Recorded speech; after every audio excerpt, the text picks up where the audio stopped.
केले नारायणे रांगता गोधने राखीत आहे हे सोंग सारिले या रूपे अनंते पुढेही बहुत करणे आहे तुका म्हणे धर्म संस्थापने आहे तुका म्हणे धर्म संस्थापने केला नारायणे अवतार माझी वाणी तुझे वर्णी गुण नाम ऐसे देई प्रेम काही कडा पांडुरंगा करो प्रथमान पांडुरंगा करो प्रथमान पांडुरंगा करो प्रथमान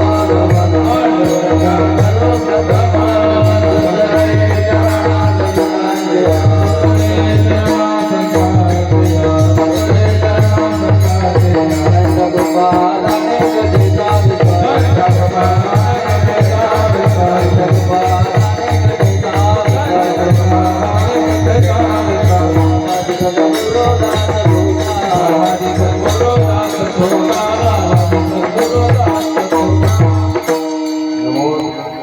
नमो ज्ञानेश्वरा निवृत्तीवरारा सोपान देवा मुक्ताबाई नमो त्रिभुवन पावनी आद्यत्रय जननी देवांची यंत प्रविश्य मम वाचमिमां प्रसुप्तं संजीवयत्यखिल शक्तिधर स्वनाम्ना अन्योश्च हस्तश्रवणत्वगादीन् प्राणान् नमो भगवते पुरुषाय तुभ्यं कृष्णत्वदीय पद पंकज पंजरान्ते अद्यो मे विशतु मानसराज हंसः प्राण प्रयाण समय कफवात पित्तैः कंठावरोधन विधो स्मरणं कुतस्ते मस्तकहे आयावरी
सेवक झालो तुमच्या लागलो निज चरणा अहो स्वामी तुकया देवा यावरी न करावा अव्हेरू एदसे चरित्र केले नारायणे रांगता गोधने राखीत आहे प्रस्तुत सूर्यकन्या माता तापीच्या या पवित्र किनाऱ्यावर बसलेलं सिद्ध योगी चांगदेव महाराजांच्या धर्मस्थलामध्ये वैकुंठवासी स्वानंद सुखनिवासी सद्गुरु जोग महाराज यांचे अनन्य गुरुभक्त महात्मा वैकुंठवासी लक्ष्मण बाबा यांच्या द्वितीय पुण्यस्मरणानिमित्त चालत असलेला अखंड हरिनाम संकीर्तन सप्ताह श्रीमद भागवत ज्ञान महायज्ञ या श्रीमद भागवत ज्ञान महायज्ञाच्या परिसमाप्ती निमित्त काल्याच्या कीर्तनाच्या सेवेकरता निवडलेला अभंग बालक्रीडा या प्रकरणातील 30 चरणाचा असा अभंग आहे। या अभंगामध्ये जगद्गुरु विश्वसंत श्रीमंत श्री तुकोबाराय देवाने श्रीधाम गोकुळामध्ये जे चरित्र केलं त्या चरित्राचं वर्णन करणारा असा अभंग आहे। विठ्ठला विठ्ठला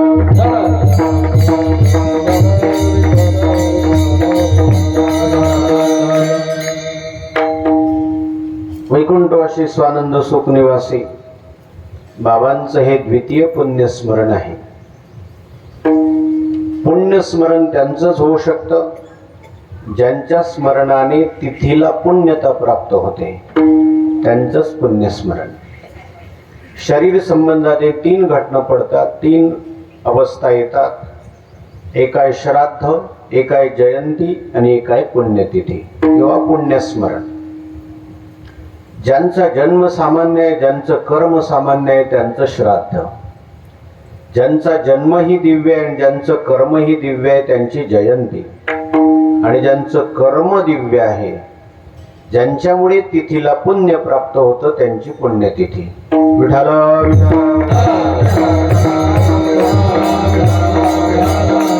अखिल विश्वावर उपकार करण्याकरता जे दात, त्याच तत्वाचं नाव आहे संत. भागवताच्या भाषेत जर सांगायचं झालं, दगडाच्या मूर्ती, लाकडाच्या मूर्ती, धातूच्या मूर्ती ह्या कालांतराने पवित्र करतात. पण भगवान उद्धवाला सांगतात की उद्धवा, साधू हे दर्शन झाल्याबरोबर पवित्र करतात. म्हणून तर तुकोबाराय म्हणतात की त्यांचं नाव घेतलं तरी पवित्रता येते.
भागवतामध्ये इतकं गोड चिंतन आलेलं आहे.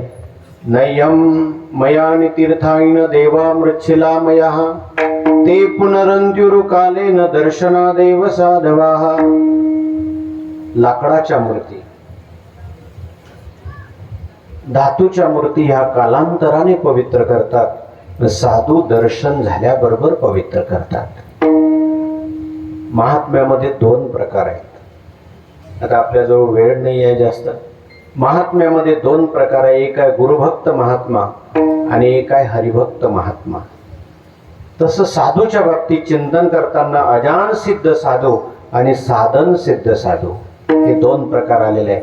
अजान सिद्ध शब्दाचा अर्थ जन्माला आल्यानंतर, अवताराला आल्यानंतर त्यांना कोणत्याही प्रकारची साधना करता येत नाही, साधना करण्याची गरज नाही. जन्माला येता बरोबरच ज्ञानी म्हणून जन्माला येतात. उपजताची ज्ञानी हे वर्म जाणोनी आले लोटांगणी चांगदेव, याला अजान सिद्ध महात्मा म्हणतात. आणि दुसरा आहे साधन सिद्ध महात्मा.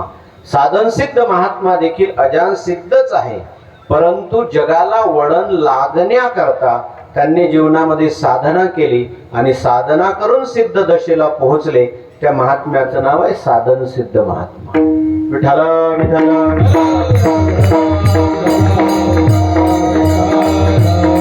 त्याच मध्ये 2 अंतर्भेद असे पडतात, गुरुभक्त महात्मा आणि एक आहे हरिभक्त महात्मा. ज्ञानोबारायांच्या बाबतीत जर विचार केला तर ज्ञानोबारायांच्या बाबतीमध्ये सांगायचं झालं तर ज्ञानोबाराय आहे गुरुभक्त महात्मा. ज्ञानोबाराय काय गोड चिंतन करतात 10व्या अध्यायामध्ये. तुमचा अनुग्रह करणेशु जय दे आपुला सवरसू तै सारस्वत प्रकौशु बाळकाई आथी. किंवा निवृत्तीनाथ महाराजांचं 13व्या अध्यायामध्ये गुरुपस्ती या पदावर चिंतन करताना ज्ञानोबाराय सांगतात, ये शरीरीची माती मिळविन ती एक क्षती. महाराज, या शरीरामध्ये असणारे पंचमहाभूतात्मक जे तत्व आहे, त्या पंचमहाभूतात्मक तत्वामध्ये असणार पृथ्वी तत्व ते पृथ्वी तत्व तुम्ही ज्या ठिकाणी चरण ठेवाल त्या जमिनीमध्ये मी माझ्या शरीरातलं पृथ्वी तत्व मिळवून टाकेल. विठाला विठाला.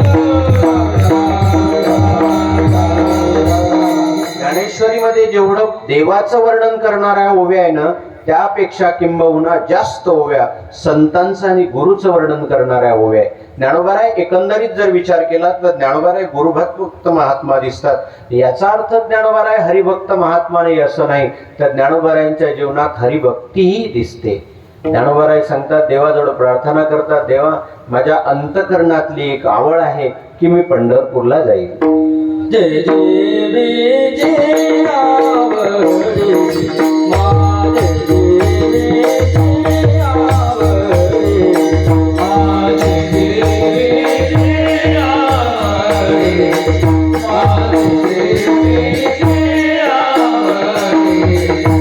पंढरपुरा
ज्ञानोबारायांच्या जीवनामध्ये गुरुभक्ती बरोबर हरिभक्तीही दिसून येते. तुकोबारायांचा विचार करा. तुकोबाराय हरिभक्त महात्मा, माझ्या वडिलांची मिरासी गा देवा. तुकोबाराय हरिभक्त महात्मा आहे. तुकोबारायांनी पंढरपूरच्या वारीशिवाय दुसरं काही केलंच नाही. तुकोबाराय सांगतात, ओदंड पाहिले उदंड पाहिले उदंड केले उदंड पाहिले उदंड केले उदंड वर्णिले चित्रमये उदंड वर्णिले चित्रमये ऐसे चंद्रमा ऐसे ऐसे चंद्रमा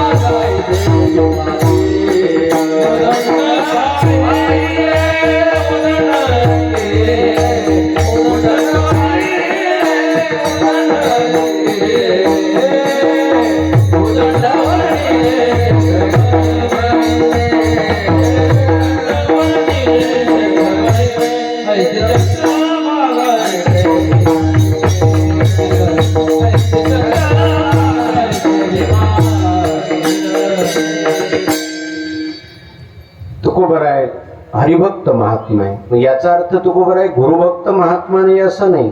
तुकोबारायांनी तर स्वप्नामध्ये गुरुने केलेला उपदेश मान्य केला. गुरुभक्त महात्माही आहे. पण तुकोबारायांच्या चरित्रामध्ये हरिभक्ती विशेष रूपाने प्रगट झालेली आपल्याला दिसते. कशा करता हा विषय आपण पाहण्याचा प्रयत्न करतोय. ज्यांच्या पुण्यतिथी निमित्त कीर्तन आहे ते हरिभक्त तर होतेच, पण त्याबरोबर गुरुभक्त महात्माही होते बरं का. काही वर्ष त्यांच्या सानिध्यामध्ये राहण्याचा योग भाग्य माझ्या वाट्याला आलं. बरेच लोक आता इथे जाणकार आहेत, पण बाबांच्या जीवनामध्ये तुकोबारायांच्या भाषेत जर सांगायचं झालं तर तुकोबाराय म्हणतात, भाग्यवान त्यालाच म्हणतात ज्याचं मन मोकळं आहे. त्याच्याजवळ खऱ्या अर्थाने लक्ष्मी आहे तोच भाग्यवान आहे. मोकळे मन रसाळवाणी, मोकळे मन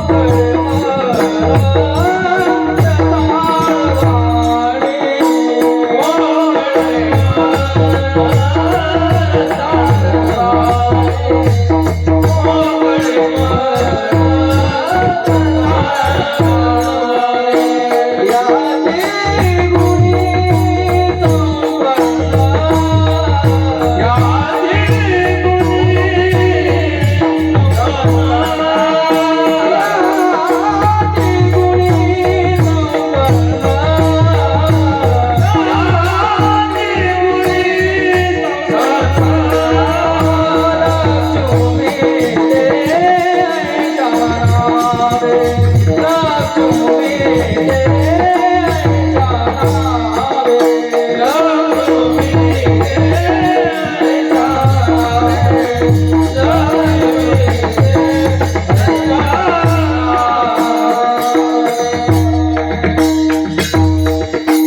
ज्याचं मन मोकळं असतं त्याला माळा जप करायची गरज नाही. ज्याचं मन मोकळं असतं त्याला पंढरपूरची वारीची करायची गरज नाही. ज्याचं मन मोकळं असतं त्याला देवाच्या दर्शनालाही जाण्याची गरज नाही. पण मोकळं मन कसं पाहिजे? ज्ञानोबराय तुकोबरायांसारखं. बाबांनी आयुष्यभर बाबांच्या आज्ञेचं पालन केलं. वैकुंठवासी सानंद सुख निवासी नथुसिंग बाबांच्या आज्ञेच्या पुढे बाबा कधी गेलेच नाही, कधीच गेले नाही. आज्ञाप्रमाण दुसरं काहीच माहिती नाही. बाबा म्हणतात तेच करायचं, दुसरं काहीच माहिती नाही.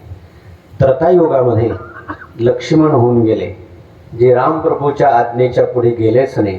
आणि कलियुगामध्ये हे एक दुसरे लक्ष्मण झाले, जे बाबांच्या आज्ञेच्या पुढे गेले. ही स्तुती नाही, ही वस्तुनिष्ठ वाचोक्ती आहे, ही स्तुती नाही. कीर्तनामध्ये आणि कथेमध्ये देवाची किंवा संतांची स्तुती करावी, इतरांची स्तुती करू नये. संतांची स्तुती करावी म्हणून ही संत स्तुती बोलतोय. संतांची स्तुती करा. कधी बाबांच्या मनामध्ये भेद कधी शिरला नाही. आणि मोकळं मन, एकदम मोकळं मन, भेदाला कधी स्पर्शच नव्हता. म्हणून अशा साधूची पुण्यतिथी असते सज्जनो. रामायणामध्ये प्रसंग आहे. भगवान ज्यावेळेला उद्याच्या दिवशी राज्याभिषेक ठरला, बघा, अतिसुख काळालाही पाहावलं जात नाही, म्हणून अतिसुखाला काळाचीही नजर लागत असते. भविष्यामध्ये चांगली गोष्ट कधीच टाकू नका, कारण शुभस्य शीघ्रम. जे चांगलं कार्य असतं ते उद्या करायच्या आधी, उद्या करायपेक्षा आज करा, आज करण्यापेक्षा आत्ता करा. गळ्यामध्ये माळ घालायचे ते उद्यावर लोटू नका, उद्या नाही, आज, आज नाही, आत्ता. नामस्मरण करायचं आहे ते उद्या नाही, भविष्याचे माथा भजन नेदावे सर्वथा. महाराज दशरथांनी सिंहासनावर बसलेले होते आणि सिंहासनावर बसले असताना आरसा पाहिला. वास्तविक हे परिस्थितीला शोभणार नाही, परिस्थितीनुसार हे शोभत नाही. आता आपलं इथे कीर्तन चालू आहे, कोणी जर एखाद्या टाळकऱ्याने आरसा हातात घेतला, तुम्ही काय समजणार? कीर्तन चालू असताना मी जर आरसा हातामध्ये घेतला आणि तोंड पाहायला लागलो, तुम्ही काय समजणार? की यांना ठाण्याला नेलं पाहिजे. सभेमध्ये आरसा पाहणं हे योग्य नाही, पण तरी देखील महाराज दशरथ सिंहासनावर आरूढ आहे. सभा भरलेली आहे, सर्व मंत्रीगण आहे. पण महाराज दशरथांच्या सभेमध्ये केवळ मंत्रीच राहत होते असं नाही, तर ऋषी होते. कारण असं सांगतात रामायणातला प्रसंग की 9 ऋषी असे रामप्रभूच्या दरबारामध्ये होते. त्यांची सल्ला घेतल्याशिवाय भगवान कोणताही निर्णय करत नव्हते. रामायणामध्ये 4 मत सांगितलेले आहेत. राजाने 4 मताचा विचार करून कोणताही निर्णय घ्यावा.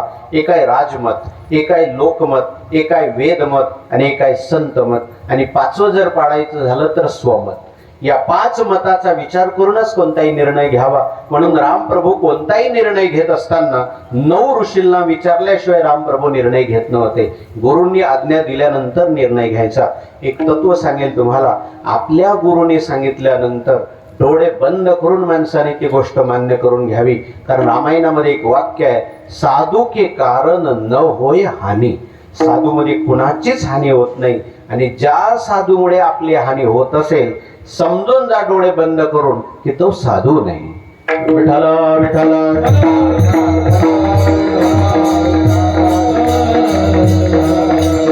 रामप्रभू कोणताही निर्णय ऋषींना संतांना विचारल्याशिवाय घेत नव्हते. महाराज दशरथाच्या सभेमध्ये साधू देखील आहे, पण अशा सभेमध्ये महाराज दशरथांनी आरसा पाहिला. आरसा कोणी पाहावा आणि आरसा कोणी पाहू नये, प्रकरण ग्रंथामध्ये याचं चिंतन आलेलं आहे.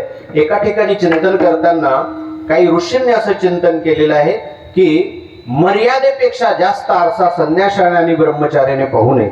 दुसरी गोष्ट, विधवा स्त्रीने आरसा पाहू नये. फुटलेल्या आरशामध्ये तोंड पाहू नये, कारण फुटलेल्या आरशामध्ये कलीचा निवास असतो.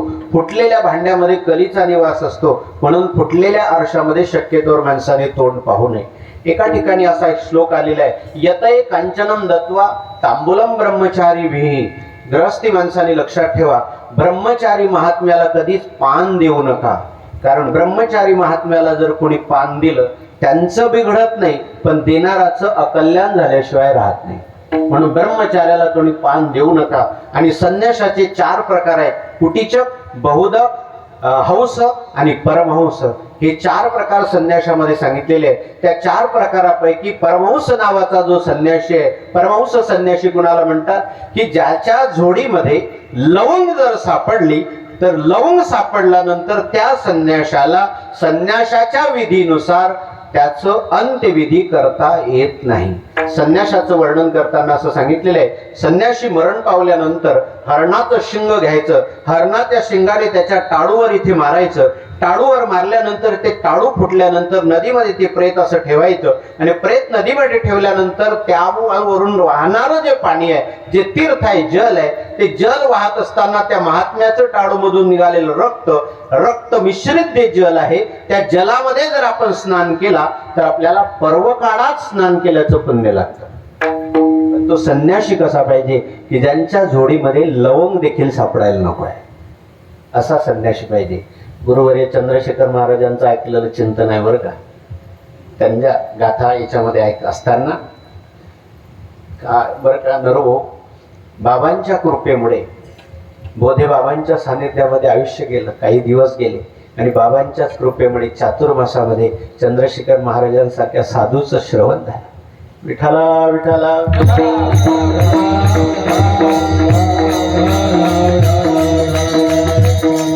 त्याच उक्तीनुसार सांगतो तुम्हाला, बोधेबाबांची संपत्ती सज्जनो, या महात्म्यांचं स्मरण का करावं? त्यांचं स्मरण केल्याशिवाय आपल्या वाणीला पवित्रता येत नाही, म्हणून स्मरण करा. विठाला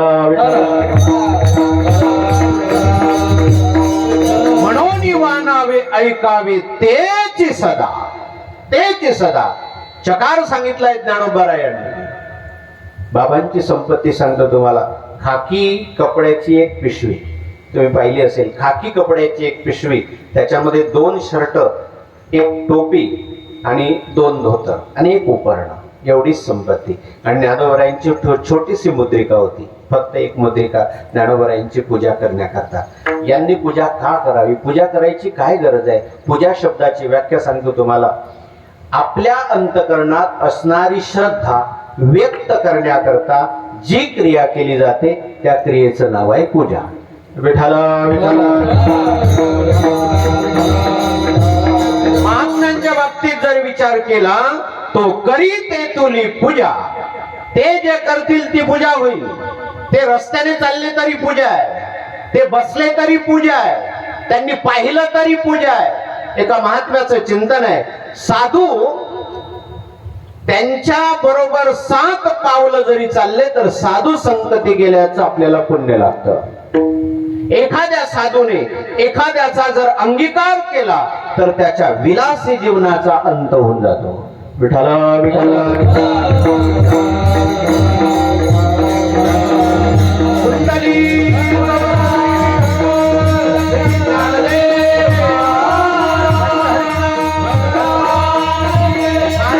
त्यांनी आरसा पाहिला, आणि आरसा पाहिल्याबरोबर, आरसा पाहताबरोबर आपल्या कानावरचं 1 केस पांढरं झालेलं दिसलं. ते पांढरे झालं केस पाहिल्याबरोबर दशरथाने विचार केला की मला आता राज्य करण्याचा अधिकार नाही, कारण माझं आता मरण जवळ आलेलं आहे. 1 केस पांढरं झालं. आपले अख्खे पांढरे होतात, आपण डांबर लावून त्याला काळे करतो.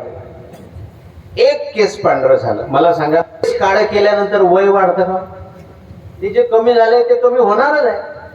एक केस पांढरं झालं, महाराज दशरथांना वाटलं की बस आता रामाचा राज्याभिषेक केला पाहिजे. वशिष्ठ मुनींना बोलवलं आणि वशिष्ठ मुनींना सांगितलं की महाराज मला असं वाटतंय की माझं वय झालं, आता रामाचा राज्याभिषेक करायचा आहे. मुहूर्त कोणता मुहूर्त योग्य आहे? तर त्यावेळेला वशिष्ठ मुनींचं वाक्य आहे रामायणामध्ये. वशिष्ठ मुनी म्हणायला लागले, राजा राम ज्या वेळेला गादीवर बसतील तोच योग्य मुहूर्त.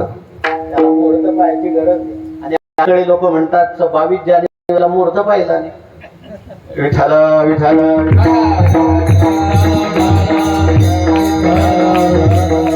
मतांकरता हे लोक काय करतील सांगता येत नाही. पण गुरुरूपेने एक वाक्य वापरतो, लोकांजवळ मत मागण्याकरता जाण्यापेक्षा लोकांची मन मागा. मन मागितले की मत अवश्य मिळतील, पण आपण लोकांच्या मनाचा विचारच नाही करत. हे लोक नाही करत. दशरथ वशिष्ठ मुनींना म्हणायला लागले, महाराज मुहूर्त कोणता आहे सांगा. वशिष्ठ मुनी म्हणायला लागले, राजा मुहूर्त पाहायची गरज नाही. ज्या वेळेला म्हणशील त्यावेळेला राम गादीवर बसतील तो मुहूर्त आहे. आणि मग दशरथांच्या मुखातून वाक्य निघालं की उद्याच्या दिवशी रामाचा राज्याभिषेक करायला. आणि तो उद्या खूप नडला. ती एक रात्र 14 वर्ष अयोध्येच्या लोकांना वाट पाहणारी ठरली. एक रात्र 14 वर्ष वाट पाहायला. आणि मग दुसऱ्या दिवशी ज्या वेळेला मुहूर्त याचं ठरलं की रामाचा राज्याभिषेक करायचा, मंथरेची दासी आणि कैकेयीची दासी दोन्ही कौसल्या मातेजवळ आहे. मंथरा कैकेयीची दासी आणि कौसल्याची दासी दोन्ही कौसल्या मातेजवळ आल्या. आणि कौसल्या मातेजवळ आल्यानंतर कौसल्या मातेची चूक काय झाली, तिथे कौसल्याने आपल्या गळ्यातला हार काढला आणि आपल्या गळ्यातला हार काढून आपल्या स्वतःच्या दासीला दिला, मंथरेला दिला नाही. आणि तिथेच बिघडला. स्वार्थाकरता माणसं काय करतील हे सांगता येत नाही. मानाकरता माणसं माना द्यायला तयार असतात. विठाल विठाल कौशल्या ज्या वेळेला आपल्या दासीला देते पण कैकेयीच्या दासीला देत नाही. आणि मग मंथरेने ठरवलं, पुढचा प्रसंग पुन्हा जाऊ द्या, ते सरस्वती मला देवलोकांनी आज्ञा दिली तो एक प्रसंग आहे. आणि मग ज्या वेळेला मंथरा कैकेयी जवळ गेली आणि कैकेयी जवळ जाऊन सांगायला लागली, म्हणजे तुम्हाला माहितीये का, म्हणजे काय उद्या राम राजा होणार आहे, राम राजा होणार आहे. ऐकता बरोबर कैकेयीला इतका आनंद झाला, आपल्या गळ्यातला हार काढला, मंथरेच्या समोर फेकला, मंथरेच्या जवळ असा भेकावून फेकला. का फेकला याचं कारण असं आहे, ज्याचा स्वभाव आपल्याला माहित नसतो त्या माणसाच्या अंगाला स्पर्श करू नका, त्याच्या वस्त्राला स्पर्श करू नका, त्याच्या पादत्राणाला स्पर्श करू नका. कारण धर्मशास्त्रामध्ये एक चिंतन आलेलं आहे, आलापात गात्र संस्पर्शात स्वाध्यायात सहभोजनात सशय्यासनात पानात पापम संक्रमते नृणाम. ज्या व्यक्तीचा आपल्याला स्वभाव माहिती नाही त्या व्यक्तीच्या अंगावरच्या वस्त्राला जरी आपण स्पर्श केला तरी आपलं मन बदलू शकतं. विठाल विठाल मंथरा लांब आहे, कैकेयी पासून दूर आहे, राणी आहे, राणीला स्पर्श कसा करणार म्हणून लांब आहे. मंथरेच्या जवळ कैकेयीने हार फेकला, मंथरेने तो हार घेतला नाही, त्याग केला. तो हार घेतला नाही. आणि मंथरा बोलायला लागली, तुम्हाला माहितीये का, म्हणजे काय उद्या राम राजा होणार आहे, तुम्ही मला हार देताय म्हणे. आणि हार मध्येच तुमचे हार आहे म्हणे. काय झालं, उद्या राम राजा होणार आहे म्हणे, तुला आनंद न होण्याला कारण काय. त्यावेळेला कैकेयी सांगायला लागली, उद्या राम राजा झाल्यानंतर तुला दासी व्हावं लागेल, भरताला दास व्हावं लागेल, लक्ष्मण भगवंताचा मुख्य होईल, रामाचा कौशल्या मालक होईल, तू मला हार देते. ज्या वेळेला मंथरेचं कैकेयी ऐकत नाही, कैकेयीच्या लक्षात आलं, मंथरेच्या लक्षात आलं आणि मंथरा जवळ आली आणि कैकेयीच्या पायाला स्पर्श केला. भाव आपला गरुड पुराणामध्ये चिंतन आलेलं आहे की मंथरेचा स्वभाव सांगत असताना भावार्थ रामायणामध्ये एक ओवी आलेली आहे अजून की कलिंग फळी विकल्प वस्ती, जे सेविती त्याचे विकल्प प्राप्ती, मंथरेसी त्या फळाची अतिप्रीती, देखे अवचिती आरामे. भावार्थ रामायणामध्ये चिंतन आलेलं आहे. मंथरेला कलिंगडाचं फळ जास्त आवडायचं. कलिंगड शब्दाचा अर्थ आहे टरबूज, आणि टरबूजामध्ये दोन प्रकारचे दोष आहे, एक सादृश्यता दोष आहे आणि कलिंगडामध्ये एक विकल्प नावाचा दोष आहे. मंथरेला ते फळ जास्त आवडायचं, त्यामुळे मंथरेच्या मनामध्ये विकल्प होता. मंथरेने कैकेयीच्या पायाला स्पर्श करता बरोबर मंथरेच्या मनातला विकल्प कैकेयीच्या अंतकरणामध्ये शिरला. आलापात गात्र संस्पर्शात. विठाल आणि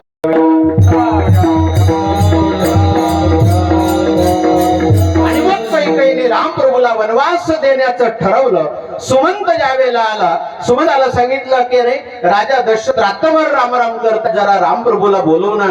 सुमंत रामप्रभूला बोलवण्याकरता सर्व घटना समजली रामप्रभूला. परत ज्यावेळेला आले कौसल्या मातेला इतका आनंद झाला. कौसल्या माता रामप्रभूला बोलायला लागली, रामा उद्या तुला राजा व्हायचंय, लवकर स्नान कर आणि आचरण कर, व्रत कर, काहीतरी गोड खा. त्यावेळेला कौसल्या मातेला भगवान म्हणायला लागले, आई मला राज्य मिळालं पण कोणतं?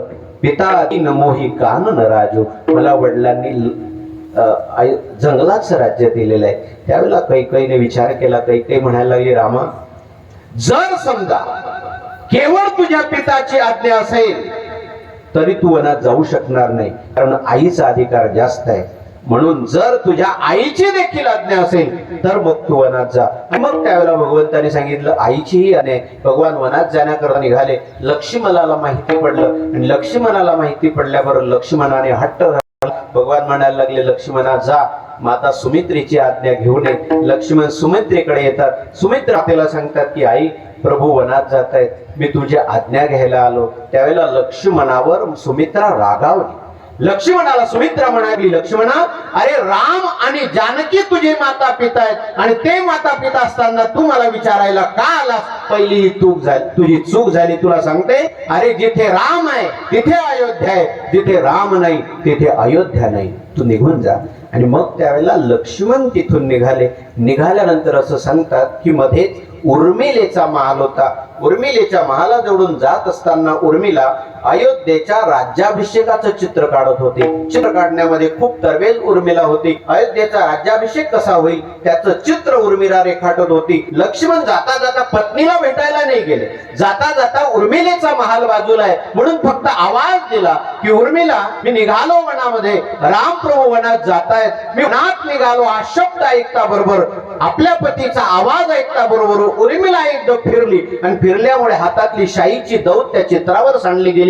सर्व चित्र पुसलं गेलं आणि चित्र पुसलं गेल्यावर उर्मिलेने कपाळाला हात लावला, लक्ष्मणाला प्रणाम केला. म्हणायला लागली, महाराज काय मी घाई घाई, पहा किती वेडी आहे. तुम्ही आवाज देता बरोबर मी मागे वळून पाहिलं आणि अयोध्येच्या राज्याभिषेकाचं चित्र पुसलं गेलं.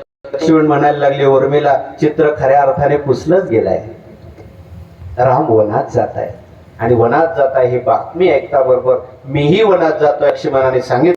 उर्मिलेने केला, हातामध्ये दुधाचा ग्लास घेतला आणि ग्लास घेतल्यानंतर लक्ष्मणापर्यंत आणला. लक्ष्मणापर्यंत ग्लास आणला. लक्ष्मण असा ग्लास घेणार तितक्यात भगवंताचा आवाज आला आणि देवाचा आवाज येता बरोबर लक्ष्मण म्हणायला लागले, उर्मिला मला आता दूध घ्यायला वेळ नाही, कारण माझ्या प्रभूचा आवाज आलाय. हे जसं लक्ष्मणाचं जीवन तसंच आपल्या लक्ष्मण बाबाचं जीवन नथुसिंग बाबांच्या विषयी होतं. विठाला विठाला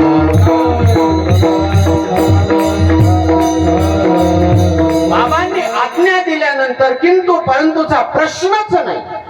आणि अशा बाबांच्या पुण्यतिथीचा हा महोत्सव चालू आहे. सेवेकरता आल्याच्या कीर्तनाच्या सेवेकरता अभंग घेतलाय जगद्गुरु विश्वसंत श्रीमंत श्री तुकोबाराय. भगवंताने श्रीधाम गोकुळामध्ये चरित्र केलं. भगवंताने हेतुतः काही गोष्टी रचलेल्या आहेत. देवाने हेतुतः गोकुळ रचलं, देवाने हेतुतः वृंदावन रचलं, देवाने हेतुतः गोपिकांची रचना केली, देवाने हेतुतः गोपाळांची रचना केली, देवाने हेतुतः गोवर्धनाची रचना केली, देवाने हेतुतः यमुनेची रचना केली. हेतुतः रचलेलं हे आहे. म्हणून देवाच्या चरित्राबद्दल वर्णन करत असताना म्हणून तुकोबारायांनी एका ठिकाणी सांगितलेलं आहे की चरित्र फक्त गोकुळातलंच वर्णन करावं. चरित्र ते उच्चारावे, चरित्र ते उच्चारावे, चरित्र ते उच्चारावे,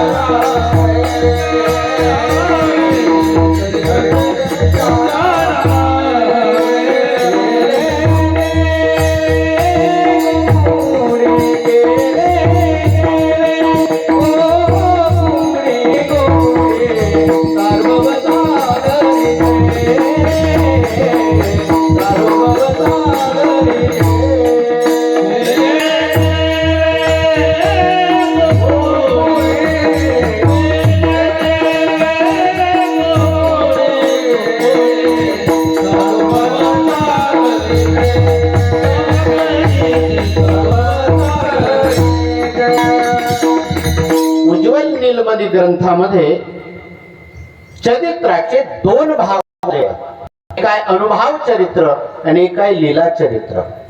जे चरित्र आचरणशील असतं, आचरण करण्यासारखं असतं, त्या चरित्राचं नाव आहे अनुभव चरित्र. आणि जे चरित्र फक्त श्रवण करण्यासारखं असतं, त्या चरित्राचं नाव आहे लीला चरित्र. त्यामध्ये दोन प्रकार. संतांच्या जीवनामध्ये अनुभव चरित्र आहे आणि देवाच्या जीवनामध्ये शक्यतो जास्तीत जास्त लीला चरित्र आणि काही ठिकाणी अनुभव चरित्र आलंय. विठ्ठल विठ्ठल. जे चरित्र आचरणशील आहे त्या चरित्राचं नाव आहे अनुभव चरित्र. आणि संतांच्या जीवनामध्ये बहुतेक अनुभव चरित्र आहे की ज्या चरित्राचं आचरण करावं ते अनुभव चरित्र संतांच्या जीवनामध्ये. अनेक चरित्र पहा. ज्ञानोबारायांच्या जीवनाचा विचार करा तुम्ही. चालविली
संतांनी जे चमत्कार दाखवले ते लोक मानावे म्हणून चमत्कार दाखवले नाहीच.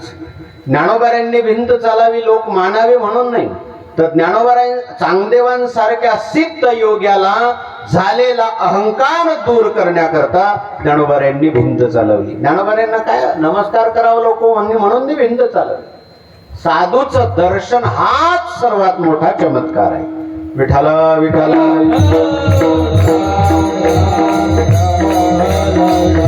तुकोबारायांनी रामेश्वर भट्टांवर कृपा केली. तुकोबारायांनी ते दगडासहित वह्या तारल्या की लोकांनी मानावं म्हणून नाही, काळाची त्यावेळेला ती गरज होती म्हणून ज्ञानोबारायांनी भिंत चालावी. म्हणून गुरु तुकोबारायांनी दगडासहित वह्या तारल्या. ती काळाची गरज होती. हे अनुभव चरित्र आहे. पुन्हा लीला चरित्राचा जर विचार केला, लीला चरित्र फक्त देवाच्याच बाबतीत घडू शकतं. चरित्र शब्दाचा अर्थ काय? चरित्र कुणाचं घडतं? ज्याचं चारित्र्य चांगलं आहे त्याचं चरित्र होतं. आणि ज्याचं चरित्र कुणाचं होतं? ज्याचे चरण चांगले आहे. आणि चरण कुणाचे चांगले असतात? ज्याचं आचरण चांगलं आहे. विठ्ठल विठ्ठल. देवाची किती दीर्घ दिव्य दृष्टी होती भगवंताची. ज्या वेळेला हस्तिनापूरमध्ये एक हत्ती जन्माला, हत्तीचा जन्म झाला, एका छोट्या पिलाचा जन्म झाला. भगवंताने धर्मराजाला बोलवलं आणि धर्मराजाला सांगितलं, धर्मराजा म्हणे काय तुमच्या याच्यामध्ये हत्तीचा जन्म झाला म्हणे, त्या हत्तीच्या पिलाचं नाव अश्वत्थामा ठेवून दे. भीम म्हणायला लागले तेव्हा अश्वत्थामा का ना? म्हणे तुला काय करायचंय मी सांगतो, ठेव ना. त्या हत्तीच्या पिलाचं नाव अश्वत्थामा. किती दूरदृष्टी. म्हणून तुकोबारायांनी एके ठिकाणी वर्णन करत असताना देवाच्या बाबतीत सांगितलंय, चतुराचा खरा तो शिरोमणी. चतुरा तो शिरोमणी, चतुरा तो शिरोमणी,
क्रिया वेगळी आणि लीला वेगळी.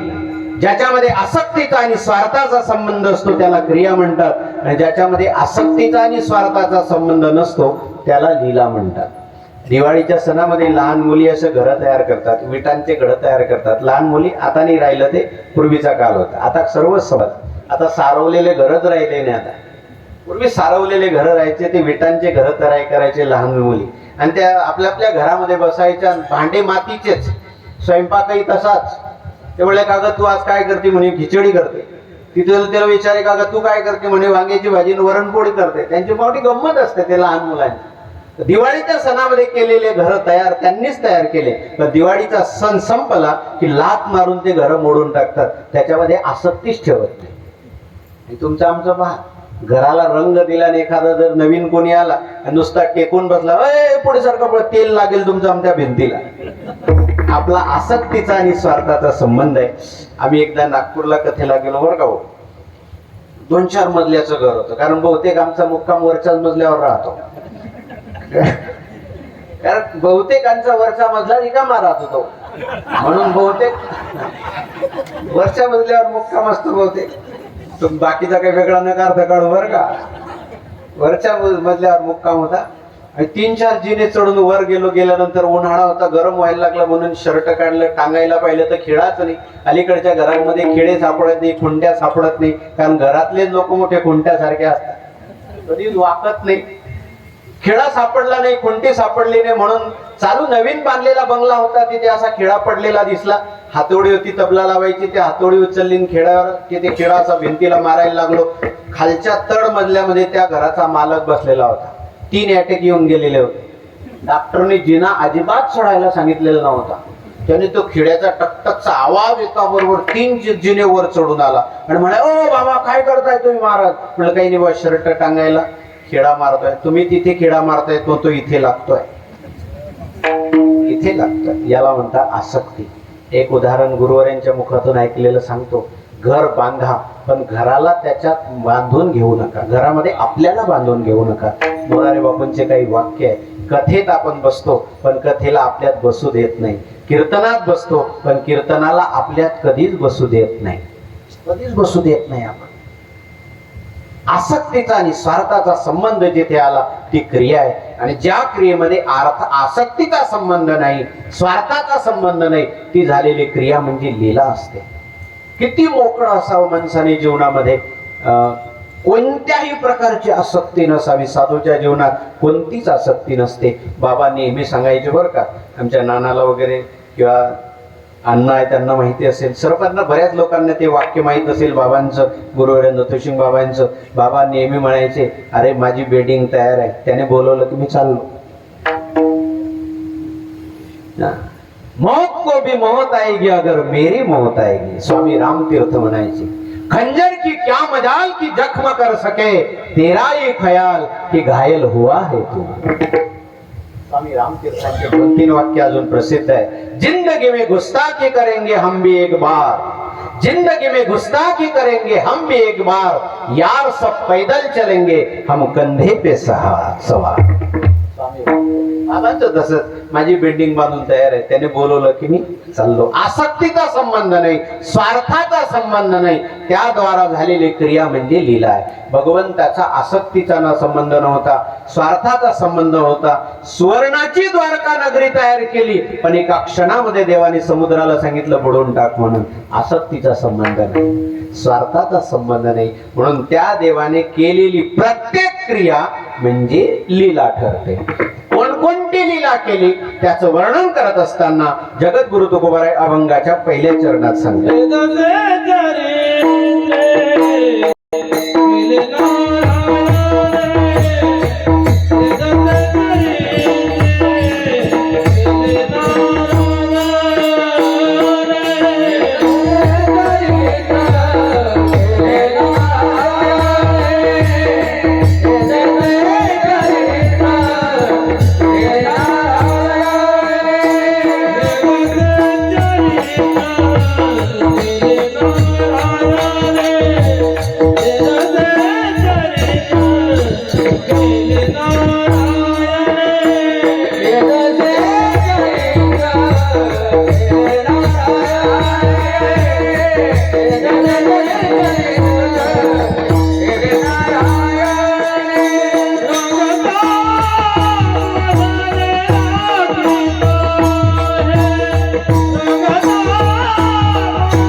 विशेषण वापरले जगद्गुरु तुकोबारायांनी.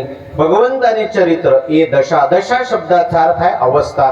भगवंताने त्या अवस्थेचे चरित्र केलं. कोणती अवस्था? रांगता. आणि दुसरं सांगितलं गोधने राखिता. रांगताना देवाने चरित्र केलं. देवाचं अलौकिकच आहे सर्व पाहत मी. म्हणून बहुत अवतारी अवताराला देव, पर या अवतारीचा नवलाव. आपलं मरून जातो पण आकाशवाणीवर नाव येत नाही. तो जन्माला यायच्या आधी आकाशवाणीने त्याचा प्रचार केला. एवढं अद्भुत चरित्र आहे भगवंताचं. त्यावेळेला पृथ्वी घाबरली, रडायला लागली, ब्रह्मदेवाजवळ आली. आणि मग त्यावेळेला ब्रह्मदेवानी सर्व देव मिळून भगवान क्षीरसागरामध्ये निवास करताय तिथे गेले. देवाची प्रार्थना केली, भगवान प्रसन्न झाले.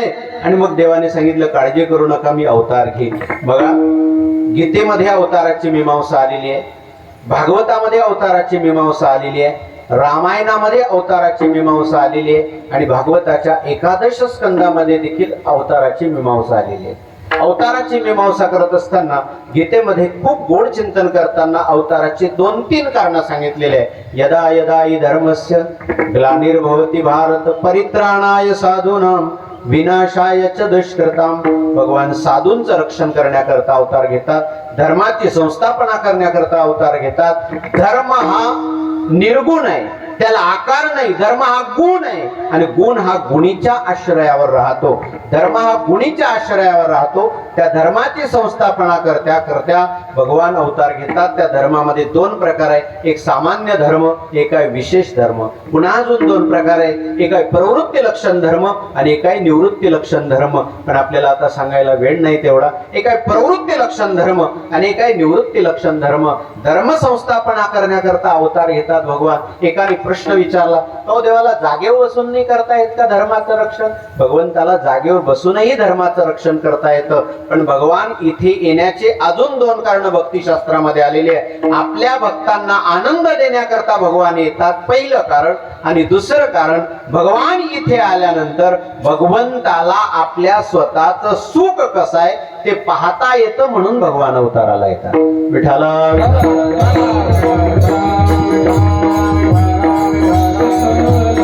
भगवान अवताराला आले आणि अवताराला येता बरोबर 8 वर्षाची मूर्ती कारागृहामध्ये प्रगट झाली.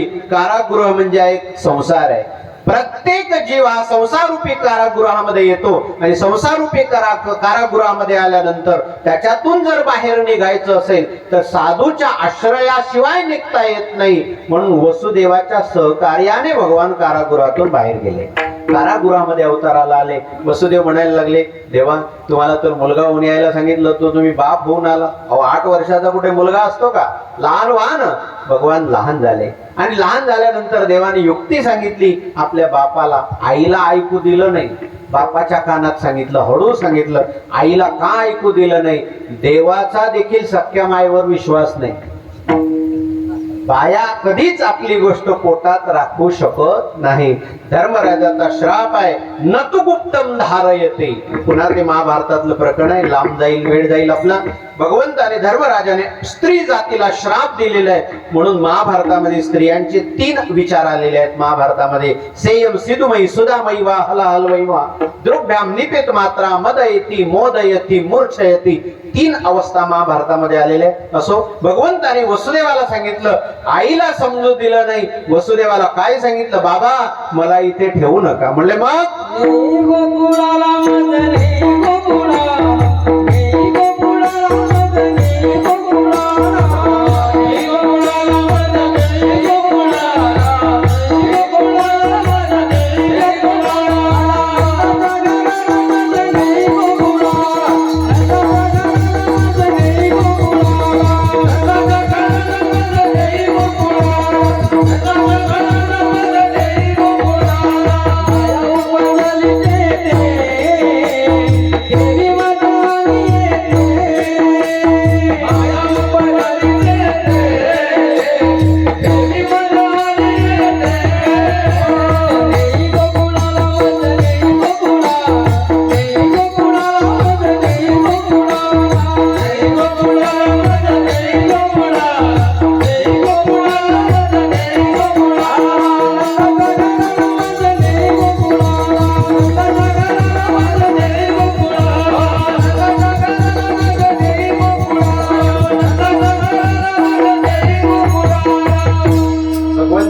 श्रीधाम गोकुळामध्ये आणलं. तिथे माया जन्माला आलेली होती. तिला उचललं वसुदेवाने आणि गोकुळातून माया घेऊन गेले.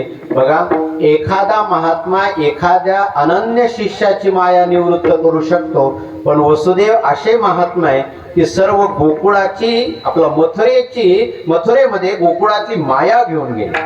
आणि ज्या वेळेला गोकुळातले माया मथुरेमध्ये गेली, मथुरेमध्ये 3 गोष्टी घडल्या. काय घडल्या? नसता विघ्न घरी आले. आणि गोकुळातून ज्या वेळेला माया गेली त्यावेळेला 3 लाभ गोकुळामध्ये झाले. घरोघरी झाला लक्ष्मीचा वास, दैन्य दारिद्र्याचा त्रास आला. पहिला अधिभौतिक फायदा झाला, गोकुळामध्ये लक्ष्मी निवास करायला लागली. आधी दैविक फायदा काय झाला? चिंता ते पडाली गोकुळाबाहेर,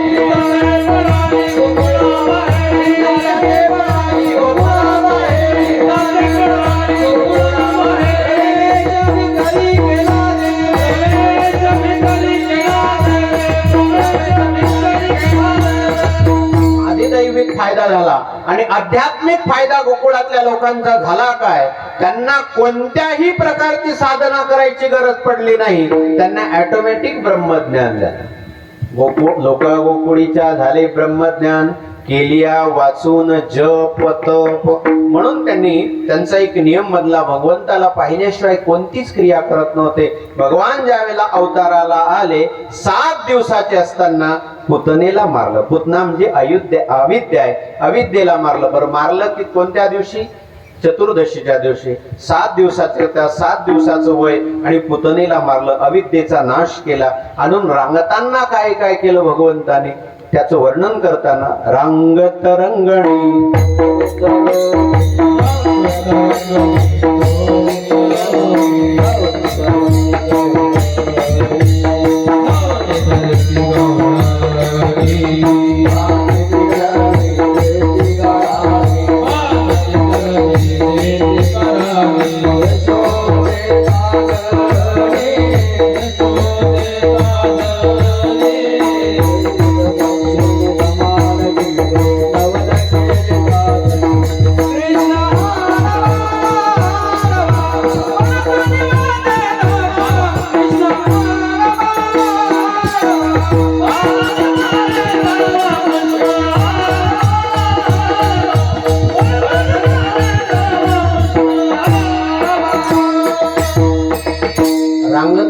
अनेक लीला केल्या भगवंताने. एके दिवशी सकाळी यशोदा माता उठली आणि उठल्यानंतर घुसळण करायला लागली. पूर्वीच्या बाया लवकर उठायच्या, सूर्यनारायण उगवण्याची वाट पाहायच्या. अलीकडे सूर्यनारायण आपली वाट पाहतो किंवा उगवतील. पूर्वीचे लोक लवकर उठायचे आणि त्यातल्या त्यात गोपिका लवकर उठायच्या. अलीकडे गोपाळ लवकर उठा. फरक थोडासा झाला. हा बंब्या उठतो लवकर, पाणी गरम करतो, मग पाणी टाकून देतो, कर अंघोळ. स्त्रिया लवकर पूर्वी उठायच्या. यशोदा माता उठली. उठल्यानंतर घुसळण करायला लागली. काय त्या घुसळण्याचा आवाज येतोय? संत वाङ्मयात काय गोड चिंतन आहे सज्जन.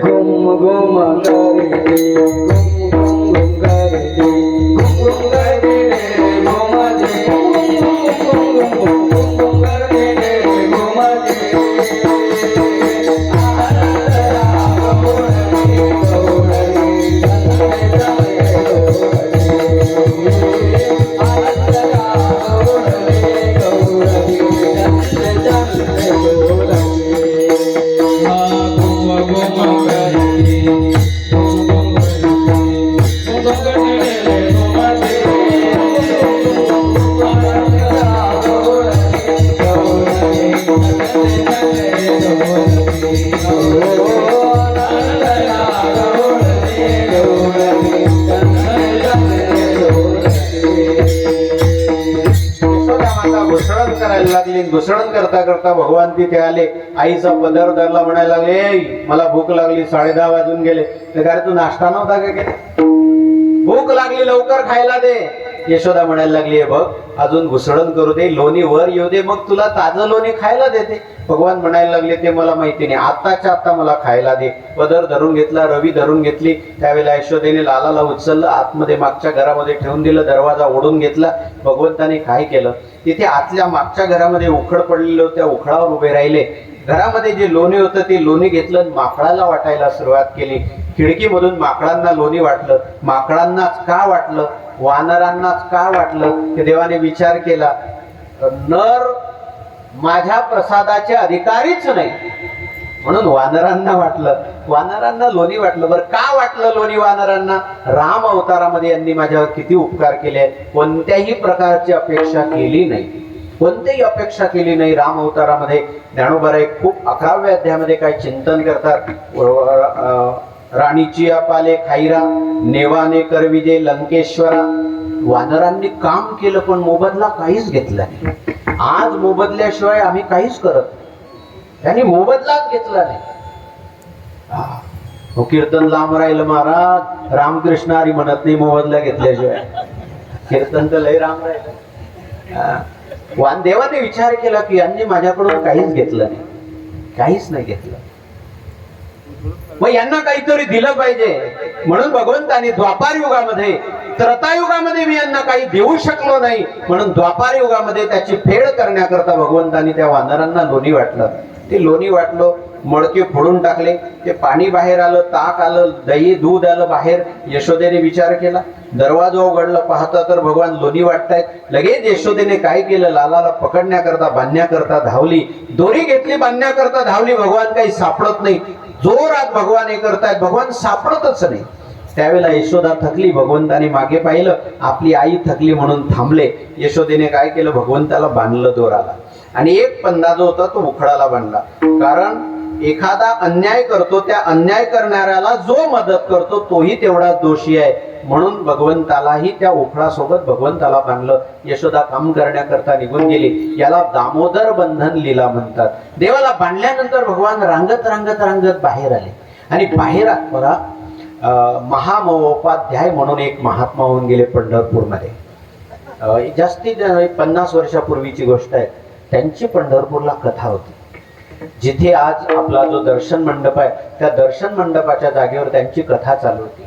आणि कथा चालू होत असताना त्यांनी कथेमध्ये ही दामोदर बंधन लीला सांगितली की यशोदेने भगवंताला बांधलं, आणि बांधल्यानंतर त्यांनी ती कथा संपून दिली. कथा संपली तिथे, कथेचा विश्राम झाला. आणि कथेचा विश्राम झाल्यानंतर रात्रीच्या वेळी एक म्हातारी त्यांचा मुक्काम ज्या घरी होता त्या घरी गेली. काठी टेकवत टेकवत त्या घरी गेली. रात्री 12-1 वाजेची वेळ, आणि त्या घरी गेली, दरवाजाला काठ्या मारायला लागली. त्यांनी दरवाजा उघडला. ते म्हातारी मोठी भाव विश्वामध्ये गेलेली होती, भाव अंतःकरण, घडलेली घटना. आणि तिथे गेल्यानंतर दरवाजा वाजवला, महात्म्यांनी दरवाजा उघडला. महामहोपाध्याय त्यांचं नाव. दरवाजा उघडला, म्हातारी रागावलेली होती. कुठे आहे ती यशोदा? रागाच्या भरामध्ये, कुठे आहे ती यशोदा? दाखवा मला. माझ्या लालाला केव्हापासून बांधून ठेवलेला आहे, अजून सोडलं नाही. त्याला किती त्रास होत असेल त्याच्या हाताला पायाला. कुठे आहे ती यशोदा? दाखवा. महामहोपाध्यायांच्या लक्षात आलं की मी दामोदर बंधन लीला सांगत असताना फक्त देवाला बांधेपर्यंतच लीला सांगितली, पुढची सांगितली नाही. म्हणून भागवताच्या काही मर्यादा आहे. कथा कुठे संपवायची, कुठे विश्राम करायचा, आणि कुठून तिचा प्रारंभ करायचा. त्यावेळेला महामहोपाध्यायांच्या डोळ्यात अश्रू आले. देवा, माझं आयुष्य गेलं कथा करण्यामध्ये, पण मला अजून भागवत कळलं नाही, भाव कळला नाही. धन्य ही माता. महामहोपाध्याय त्या म्हातारीला म्हणायला लागले, आजी, यशोदेने लालाला बांधलं, पण नंतर नंदबाबा आले आणि नंदबाबाने लालाला सोडून दिलं. सोडलं का माझ्या लालाला? म्हणले हो. तेव्हा ती म्हातारी गेली. कथा ऐकावी ती भाव विश्वामध्ये, अशी कथा ऐकावी. भगवान रांगत रांगत बाहेर आले, आणि रांगत रांगत बाहेर आल्यानंतर ते उखड बांधलेलं आहे, त्या उखडासहित ओढत ओढत बाहेर आले. मला सांगा, रांगणारा मुलगा त्याच्यात ताकद किती असू शकतो? उखडाला ओढत ओढत भगवान घेऊन गेले. उखड शब्दाचा अर्थ काय? ज्याचं खलत्व उत्कर्षाला पोहोचलेलं आहे त्याचं नाव उखड आहे. आणि ज्याचं खलत्व उत्कर्षाला पोहोचलेलं असतं, भगवान विचार करतात, यशम ददाती यशी यशोदा. यशोदा माझ्या आईचं नाव आहे. यश प्रदान करणारी माझी आई आहे. माझ्या आईचं दुसरं वर्णन करायचा जर विचार आपण केला तर याच्या एका ठिकाणी पुराणात असं चिंतन आलेलं आहे की नंद बाबा आहे काय? यो नंद परमानंद यशोदा मुक्ती गेहिनी. माझी आई मुक्ती आहे आणि माझे पिता हे मोक्ष आहे, परमानंद आहे. आणि ज्या परमानंदाच्या घरामध्ये खलाचं उत्कर्षाला जर खलत्व पोहोचलेलं असेल त्याच्यावर अंकुश लावायला पाहिजे. म्हणून भगवान उखडावर उभं राहून लोणी वाटली, त्याच्यावर अंकुश लावण्याकरता. आणि बाहेर ज्या वेळेला ओढत ओढत आले, अंगणामध्ये 2 वृक्ष होते. त्या 2 वृक्षांच्या मध्ये ते उखळ अडकलं. भगवंताने झटका मारता बरोबर ते दोन्ही वृक्ष कोलमडून पडले. त्याच्यामधून नल कुबेर आणि मणिग्रीव हे कुबेराचे मुलं बाहेर आले. उदंडपणा केलेला होता म्हणून नारदाने त्यांना श्राप दिलेला होता. ते त्या वृक्षातून बाहेर आले, भगवंताची स्तुती केली. भागवतामध्ये चिंतनाय दशम स्कंदामध्ये वाणी गुणानुकथने श्रवणो कथायाम त्या नल आणि कुबेरांनी देवाला सांगितलं लागले, देवा आमची वाणी तुझी कथा वर्णन करण्यामध्ये नित्य व्यक्त होऊ दे, हेच आम्हाला दे.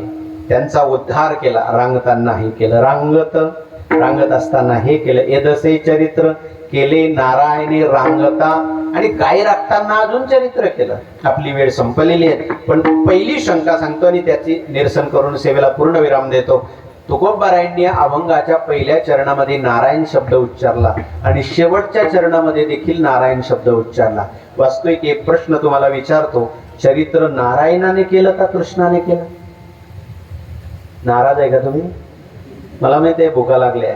चरित्र नारायणाने केलं का कृष्णाने केलं? नारायण कोण? नर नारायण. जे बद्रिकाश्रमामध्ये तपश्चर्या करतात ते नर नारायण. मग गोकुळामध्ये चरित्र नारायणाने केलं का कृष्णाने केलं? कृष्णाने केलं. मग तुकोबाराय म्हणतात नारायणाने केलं. तुकोबारायांपेक्षा आपण हुशार आहे का? ज्या अर्थी तुकोबाराय नारायण शब्द वापरतात त्या अर्थी त्या नारायण शब्दाचा अर्थ लावणं आपल्याला क्रम प्राप्त आहे. विढोबा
सेवा संपवायची. पहिल्या चरणामध्ये तुकोबाराय नारायण शब्द वापरतायत. नारायण शब्दाचा अर्थ काय? नार शब्दाचा अर्थ आहे अंतकरण आणि नार शब्दाचा दुसरा अर्थ आहे पाणी. पाणी हे ज्याचं राहण्याचं स्थान आहे म्हणून त्याला नारायण म्हटलं.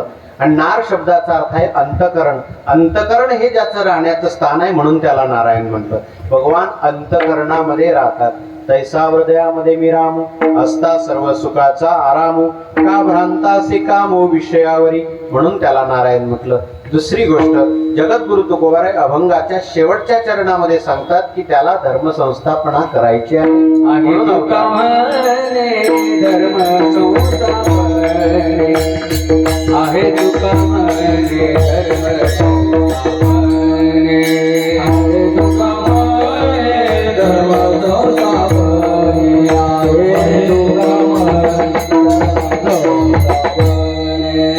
आहे तुका म्हणे धर्म संस्थापने, आहे तुका म्हणे धर्म संस्थापने, आहे तुका म्हणे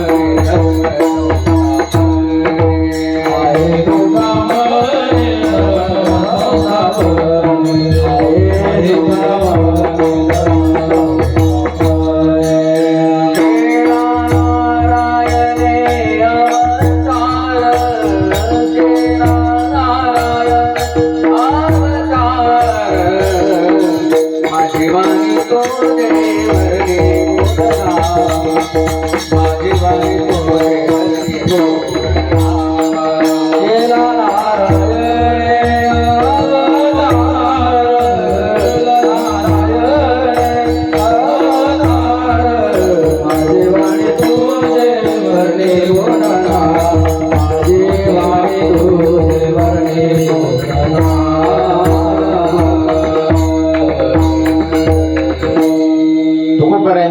पद्धत आहे. पहिल्या चरणामध्ये जो उपक्रम केला ना त्याच्यानेच उपसंहार करतात. पहिल्या चरणामध्ये नारायण शब्द उच्चारला आणि शेवटच्या चरणामध्ये देखील नारायण शब्द उच्चारला. आहे तुका म्हणे धर्मसंस्थापने केला नारायणे अवतार. पुराणामध्ये एक कथा आलेली आहे. सहस्र कवची नावाचा एक दैत्य होता. त्याच्या शरीरामध्ये 1000 कवच होते. सूर्याचा तो भक्त होता. 1000 कवच त्याच्या शरीरावर होते. त्याने सूर्यनारायणाला असा एक वर मागून घेतलेला होता, माझ्या शरीरावरचं एक कवच जो तोडेल ते तोडता बरोबर तो मेला पाहिजे. कोण तोडण्याच्या भानगडीत पडेल. म्हणून तो इतका उदंड झाला, उत्मत्त झाला. त्यावेळेला भगवंतानी नर नारायणाचा अवतार घेतला.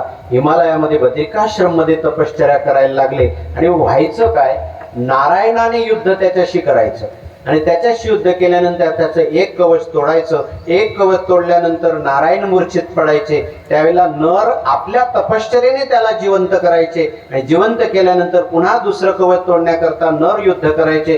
त्याचं कवच तोडायचं, पुन्हा ते मरायचे, पुन्हा नारायण त्यांना जिवंत करायचे. असं करता करता 1000 कवचामधलं एकच कवच बाकी राहिलं आणि तो सहस्र कवची नावाचा दैत्य सूर्यनारायणाच्या शरीरामध्ये प्रवेश करून गेला, निघून गेला. तो एक कवच तोडायचं बाकी राहिलेलं होतं. मग त्याच नर नारायणाने ते एक कवच तोडण्याकरता सूर्यनारायणाच्या शरीरात तो गेलेला होता, सहस्र कवची नावाचा दैत्य. मग ज्या वेळेला दुर्वास ऋषी कुंतीवर प्रसन्न झाले, कुंतीला सांगितलं काय मागायचं आहे ते दे, माग. त्यावेळेला कुंतीने, दुर्वास ऋषीने काही कुंतीला मंत्र दिले. त्या मंत्रापैकी एक मंत्र कुंतीने जप केला सूर्यनारायणाच्या नावाचा. आणि सूर्यनारायणाच्या नावाचा जप केल्यानंतर सूर्यनारायणाने कुंतीला प्रसाद दिला. पण तेथे एक वर दिला. महाभारतामध्ये चिंतन आहे.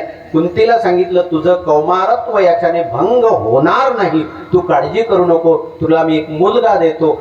जो सूर्यनारायणाने कुंतीला मुलगा दिला तोच कर्ण, पहिला मुलगा तो सहस्रकवची नावाचा दैत्य, तोच कर्ण होऊन जन्माला आला.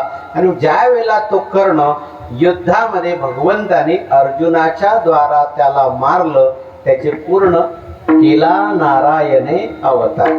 अशा दृष्टीने संगती नारायणाने तो अवतार केला. हा एक धर्मसंस्थापनेचा एक हेतू आहे. आहे तुका म्हणे धर्मसंस्थापने केला नारायणे अवतार. हे सोंग सारिले या रूपे अनंते, पुढेही बहुत करणे आहे. भगवंताने अनेक प्रकारच्या लीला केल्या. लीला करता करता लीला करत असताना गोकुळातले लोक कंटाळले देवाला आणि यशोदेजवळ गाराणे सांगायला यायला लागले. यशोदेला म्हणायला लागले, यशोदा तुझ्या मुलाला सांग काहीतरी, गोकुळी राहावे का जावे. यशोदा कृष्णाला सांगावे गोकुळी राहावे का जावे. यशोदेने बराच प्रयत्न केला. भगवंताला सांगितलं, कृष्ण अरे आपल्या घरात काही कमी आहे का, खोड्या करू नको. नवलाख धेनू नंद बाबा की नित नव माखन होय. त्यावेळेला भगवान म्हणायला लागले, आई खरं सांगू का, घरचं खाण्यामध्ये मजाच येते, बाहेरचं खाण्यातच मजा येते, घरचं खाण्यात काय मजा येते. अनेक प्रकारच्या लीला केल्या. एके दिवशी रांगत असताना एक गोपिका समोर आली. कृष्णाला म्हणायला लागली, कृष्णा बघ मी किती सुंदर रांगोळी काढली. भगवान म्हणायला लागले, दाखव दाखव. रांगोळी पाहिली. रांगोळी पाहत असताना ती म्हणायला लागली, कृष्णा अरे थांब, एक कलर घरामध्ये राहून गेलेला आहे पिवळ्या रंगाचा, तो कलर घेऊन येते. पिवळ्या रंगाचा कलर घरामध्ये घेण्याकरता गेली. भगवान म्हणायला लागले, तू घरात काय जाते, माझ्याजवळ पिवळा रंग आहे. भगवान त्या रांगोळीवर लघवी करतात. अष्टदळ काढिले अंगडी, त्यावरी मुते चक्रपाणी. अष्टदळच्या शब्दाचा अर्थ अष्टमहासिद्धी. भगवान म्हणतात ज्याला मी प्राप्त करून घ्यायचं आहे त्याने अष्टमहासिद्धीच्या मागे पडू नये, म्हणून भगवंताने त्या रांगोळीवर लघवी केली. विठाला विठाला.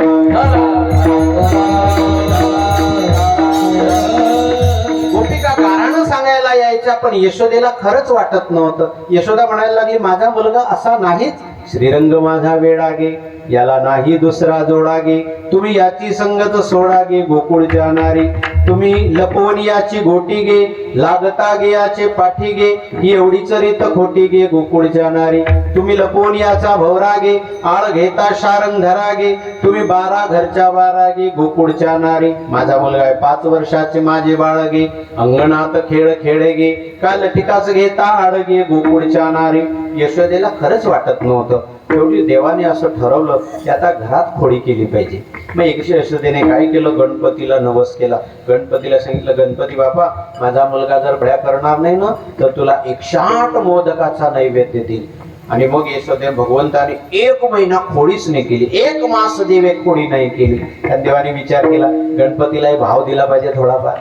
देवाने 1 महिनाभर खोडीच केली नाही, कोणतीच खोडी केली नाही. यशोदेला प्रतीती आली आणि यशोदेने तो व्रताची सांगता करण्याकरता 108 मोदकांचा नैवेद्य केला. आता यशोदेने केलेले मोदक होते ते का आपल्यासारखे कच्चे मोदक राहतील ते? यशोदेने केलेले मोदकांचा हारा ताट आणलं, देवाजवळ ठेवलं, गणपतीजवळ. आगपिटी आणणे विसरली, घरात आगपिटी आणण्याकरता गेली. कृष्णाला बसवलं. कृष्णा बघ, इथे जर उंदीर येईल तर त्या उंदरालाही मोदक खाऊ देऊ नको. भगवान म्हणायला लागले माझ्यासारखा बोक्या असल्यावर उंदीर कसं काय येईल? भगवान तिथे बसलेले आहेत. यशोदा आतमध्ये गेली. भगवंताने विचार केला मी एवढा मोठा जगाचा मालक असताना या गणपतीची पूजा करते तिथे. देवाने पूर्ण मोदक खाऊन घेतले आणि पूर्ण मोदक खाल्ल्यानंतर गणपती असा डोळे ताणून पाहायला लागला. माझा नैवेद्य तू खातोय? 11:15 वाजले, मला किती भूक लागलेली आहे. त्यावेळेला मग भगवान बोलू नको. तू गणपती म्हणायला लागला तुझ्या आईला तर येऊ दे, मी सांगतो तुझ्या आईला. देवाने विचार केला तू सांगशील, तुला जिवंत ठेल तेव्हा सांगशील ना तू. गणपतीचं उचललं खाऊन घेतलं गणपतीला. यशोदा आली. यशोदेने पाहिलं तर मोदक नाही. यशोदेने विचारलं कृष्णाला बेटा अरे मोदक काय झाले?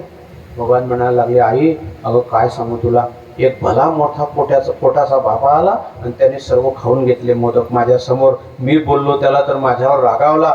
यशोदेने पाहिलं देवाऱ्यामध्ये तर गणपतीच नाही आणि देवाचा गाल असा थोडासा सुजलेला होता, जसं सुपारी खाणार आपल्या त्या तंबाखू खाणाराचं इथे सुजलेला असतं, इथे असतं असं फुगलेलं ते, असा गाल सुजलेला होता. भगवंताला यशोदेने विचारलं लाला तुझ्या तोंडात काय? म्हणे काही नाही आई, गालफुगी रोग झालाय. गालफुगी रोग झाला. आणि पाहिलं तर इथे असं खोबऱ्याचं खीस आणि साखरचे दाणे लागलेले होते. यशोदेशा लक्षात आलं. मारण्याकरता धावली. मारण्याकरता धावता बरोबर देवाने तोंड उघडं केलं. तोंड उघडं करता बरोबर भुवनी त्या पोटी सौदा देखी. यशोदेला प्रतीती आली. यशोदा विचार करायला लागली हा तर ब्रह्मा आहे. पण देवाने विचार केला मला अजून माया करायची आहे आणि माया करायचे पुढे लीला करायचे. आता जर माझ्या आईला कळलं की मी ब्रह्मा आहे तर माझी आई मला पुत्र सुख प्रदान करू देणार नाही, होऊ देणार नाही. म्हणून भगवंतानी वैष्णवी मायेला आज्ञा दिली. यशोदेवर आवरण टाकून दिलं आणि आवरण टाकल्यामुळे यशोदा परत भुलली. भगवंताला आपलाच मुलगा समजायला लागली. अशा अनेक खोड्या भगवान करतात. एके दिवशी यशोदेला प्रतीती आली की हा खोडकर याला गावात ठेवायचं नाही. यशोदेने भगवंताला वनात पाठवलं. वनात पाठवत असताना कसे गेले भगवान काय त्याचं वर्णन केलंय. खांद्यावर घोंगडी आहे, हातामध्ये काठी आहे, शृंग आहे, वेणू आहे. भगवान गायी चारण्याकरता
वृंदावनामध्ये भगवान गायी चरण्याकरता आले. अनेक प्रकारचे खेळ खेळले. खेळामध्ये 3 प्रकार आहे, कायिक खेळ, वाचिक खेळ आणि मानसिक खेळ. अनेक प्रकारचे खेळ खेळले. खेळ खेळत असताना विटी दांडू चेंडू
एक खूप प्रसिद्ध खेळ आहे भोवरा.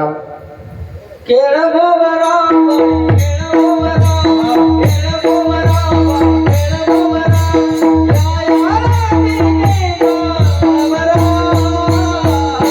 खेळ भोवरा, खेळ भोवरा, खेळ भोवरा, खेळ भोवरा, खेळ भोवरा बाई, खेळ भोवरा, खेळ भोवरा बाई, खेळ भोवरा, या या राणी भोवरा. खेळ भोवरा, खेळ भोवरा, या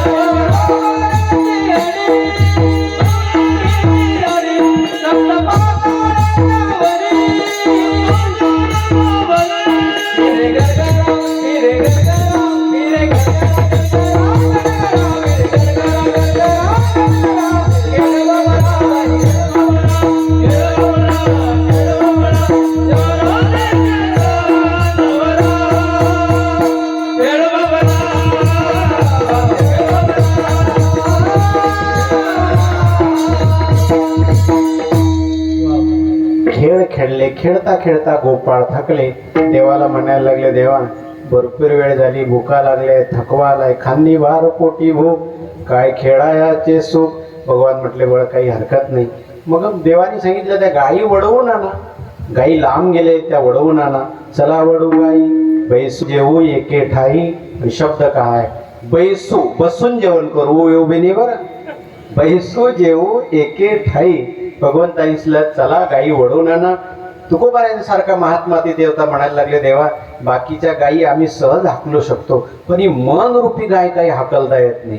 किती हाकललं तर ती पिकावरच जाते, त्याला तू आवर. तुका म्हणे तू राख मनेरी, मग त्या येरी आम्ही जाणो. तुकोबाराय म्हणतात, तुम्ही ते मन रूपी गायला आवरा, बाकीच्या गायी आम्ही होतो. मग भगवंतानी ती मनरूपी गायीला देखील बोलवलं. सर्व गायी जवळ आल्या. भगवंतानी गोपाळांना त्यांच्या शिदोऱ्या घेतल्या, शिदोऱ्या एकत्र केल्या. वैकुंठवासी स्वानंद सुखनिवासी शास्त्री महाराज नेहमी काल्याच्या कीर्तनात सांगायचे की शुकाचार्य वर्णन करतात भागवतामध्ये, ज्या वेळेला त्या गायी आपल्या तो काला सर्व एकत्र केला, भगवान उभे राहिले मध्ये, गोपाळांना आजूबाजूला उभं केलं. मग भगवंताने तो काला हातामध्ये घेतला. काला हातामध्ये घेतल्यानंतर लोणचं होतं तिथे अनेक प्रकारचे. एका कैरीचं लोणचं एका बोटावर घेतलं, एका बोटावर लिंबाचं लोणचं घेतलं, एका बोटावर गोकरचं लोणचं घेतलं, एका बोटावर खजूरचं लोणचं घेतलं, एका बोटावर हळदीचं लोणचं घेतलं. बोट संपले, लोणचं बाकी राहिले. आणि मिरचीचं लोणचं, असे अनेक लोणचं. आणि मग भगवंताने तो काला हातावर घेतलेला आहे. भगवान त्यांना हसवायला लागले. काय शुकाचार्य वर्णन करतात बघा. बिभ्रद्वेनुम जठरपटयो शृंगवेत्रैच कक्षे वामे पाणो मश्रण कवलं तत्फलान्निंगुलीषु तिष्ठन् मध्ये स्वपरिस्फुरदो हासयन् नर्मभिस्वैहि स्वर्गे लोके मिषति बुभुजे यज्ञ भुग्बालके. गोपाल कृष्ण भगवान की जय. कुंडली कवरधारी पंढरीनाथ भगवान की जय. गुरुवर्य मोठे बाबा की जय. गुरुवर्य नरसिंह बाबा की जय. गुरुवर्य लक्ष्मण बाबा की जय. ज्ञानेश्वर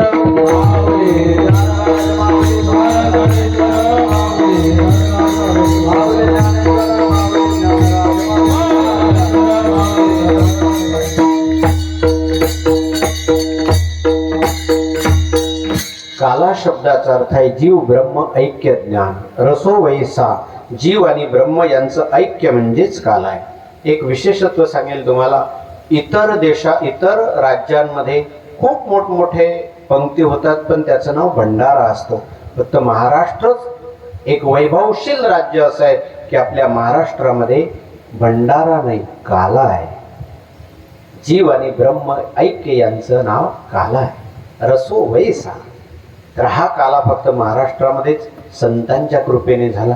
2-3 गोष्ट सांगतो आणि सेवा संपवतो. काही दिवसापूर्वी आपल्यामधील एक महाराज सुदाम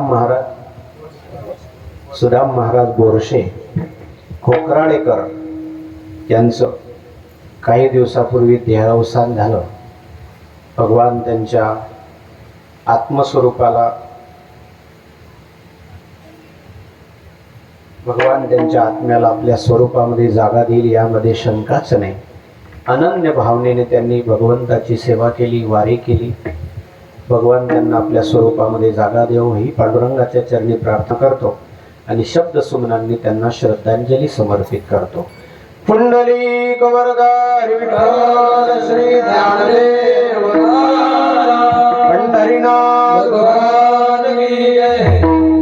त्याचप्रमाणे या ठिकाणी 7 दिवसापासून ज्या दिव्य श्रीमद भागवत ग्रंथाचं अनुष्ठान आपण ऐकत आहात, ज्यांच्या मुखारविंदाद्वारा आपण भागवत श्रवण करत आहात, त्यांच्या हरिभक्तीपरायण आदरणीय वाल्मिक महाराज सुरायकर हल्ली मुक्काम कोथळी त्यांच्या मुखारविंदाद्वारा आपण भागवत श्रवण करीत आहात.